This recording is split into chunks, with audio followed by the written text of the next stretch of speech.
করে এক হাজী সাহেবের বাড়িতে বসে আছি এমন এক যুবক বাবাকে বললেন, আব্বু একটু টাকা দিয়েন, 1000।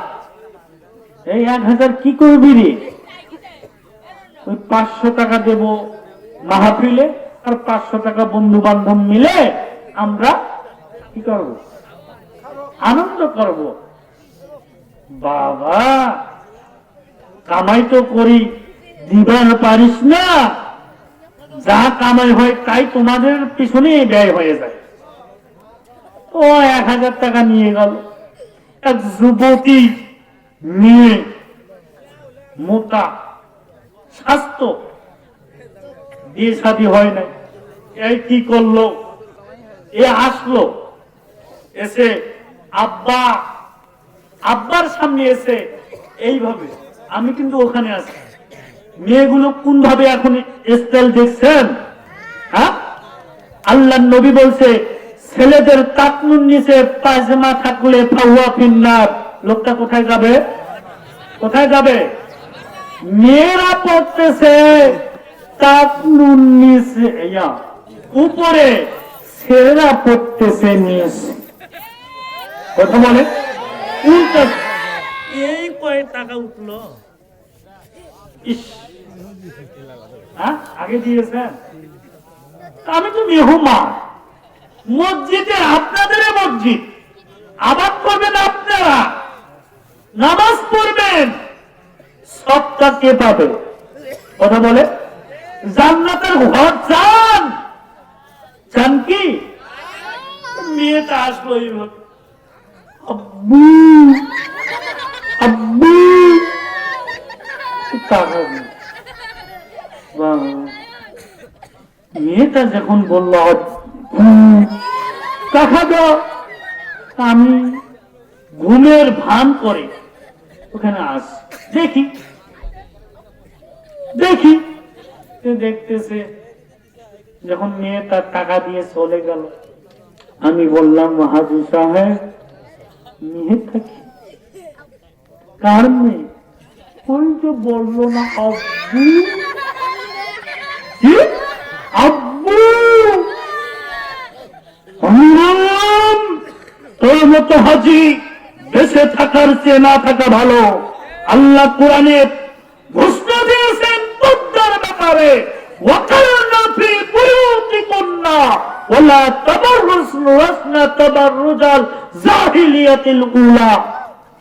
আল্লাহ ফরজ করেছেন পর্দাকে। কথা বলে করে নাই? বেপর্দায় এখন আমরা চলি। কথা বলেন, বেপর্দায় যাই। 4 ইঞ্চি বেলাস্টার, পিছনে ঢাকা শাড়ি, ওরে পেটের সাম ঝুলিয়া পয়সে ভাদাম দাহারি। আছে না নাই? এরকম নারী আছে না নাই? এজন্য মা জলদি করে যদি জান্নাত যেতে চাও মা, আল্লাহর ঘর মসজিদে দ্রুত দান করবা। আল্লাহ ওই দানের কারণে জীবনের সব গুনাহগুলো আল্লাহ রব্বুল আলামিন মাফ করে দিবে। আসুন, যা পারেন একটু দিয়ে দেন, দোয়া করবো। তাবারক নিবেন না? নিবেন তো? একটু বসেন, সবাই বসেন, কেউ দাঁড়িয়ে থাকবেন না, বসেন। তাবারক দেওয়া হবে, বসেন। আমি মেহমান, দোয়া করবো, একটু বসেন না। দাঁড়িয়ে কেউ থাকবেন? যুবক ভাইয়েরা একটু, ভাইয়েরা বসো, বসো, বসে থাকে নাও, বসে থাকে নাও, একটু বসে, সকলে বসে। যুবক ভাই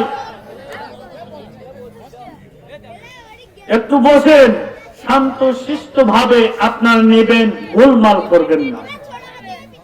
এটা জান্নাতের বাগান।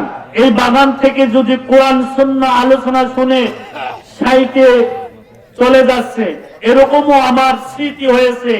ঠাকুরগাঁও হরিপুরে আমি মাহফিলে গেলাম, সেখানে এক বৃদ্ধ মুনাজাত করতেছি, করার পরে যখন বাইর হচ্ছে, ওই বৃদ্ধ ওখানে পরেই প্যান্ডেল মানে মাহফিলের ইয়া থেকে প্যান্ডেল থেকে বাহিরে যায় নাই, ভিতরে আছে, বললো আর দুনিয়া থেকে বিদায় নিয়ে চলে গেল।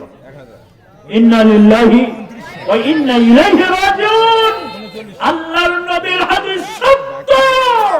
জান্নাতের বাগানে মানে মন মস্তিষ্ক সব পরিষ্কার করে যারা জান্নাতের বাগানে বসে গুনাহ মাফের আশায় এবং পাপ মুছার আশায় বসে, যদি উনি নেক নিয়াতে আসে যদি বসে, ওই বৃদ্ধ যুবক যদি মাহফিল বাইরে মারা যায়, বৃদ্ধ হোক যুবক হোক বয়স্ক হোক, আল্লাহ নবী বললেন লোকটা জান্নাতি।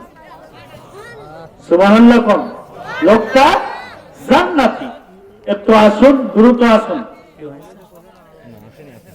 এখনো আসে নাই, মা বোনদের দান আসে নাই।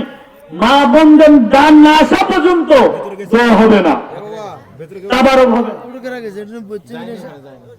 ও আসবে না, যা হোক আগে নাকি দিয়েছে।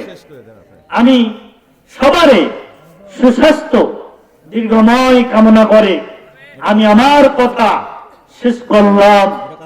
আপনারা মনে যদি কষ্ট পেয়ে থাকেন আমাকে নিজ গুণে মাফ করে দিবেন, আমার জন্য দোয়া করবেন।